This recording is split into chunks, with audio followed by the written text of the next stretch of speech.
Do your shot. Okay. Camera, do you want me up on here or do you want me to? So, we have a few reporters here. So, look guys, what we want to do here was a couple things. First of all, we're going to say come and say thank you to the National Guards folks, to the cops, for actually keeping this place safe. If you look at what's happened in Washington, D.C. in just the past 9 days, we've seen a 35% reduction in violent crime. We've seen over a 50% reduction in robberies. We are seeing really substantial effects because these guys are busting their ass.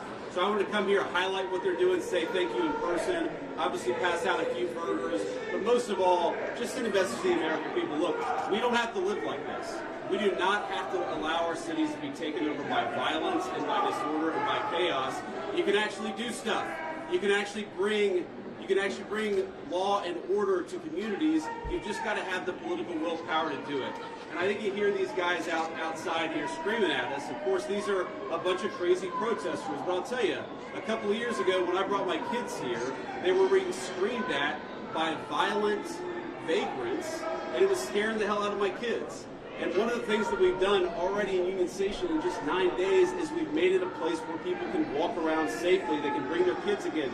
They can see this beautiful monument, the architecture. They can have a meal with their friends and their loved ones because, again, we brought some law and order back to Washington, D.C. So I want to thank Pete Hegseth and Stephen Miller. I want to thank all the people, the guardsmen here and the police officers who have worked very hard. And I know that we've traded now some violent, crazy people who are screaming at kids with a few crazy liberals who are screaming at the vice president, but I think that's a very worthwhile trade to make because we want our people to be able to enjoy our beautiful cities.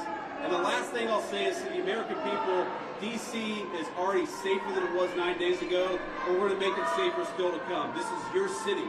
You should feel free to come and visit here, have a meal, see all these incredible monuments, and actually enjoy yourself, and that's what we're trying to make happen.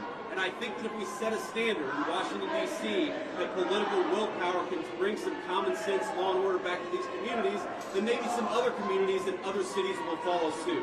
So it's kind of crazy. You hear these guys outside. They appear to hate the idea that Americans can enjoy their communities. They do the fact that D.C. a week ago had a higher murder rate than Trinidad and Tobago, which the United States State Department has said you shouldn't visit because it's unsafe. We ought to be able to enjoy great American cities. That's what we're trying to do with the Trump administration. And we want to thank all of our law enforcement and National Guardsmen for making it possible. We made a lot of progress in 9 days.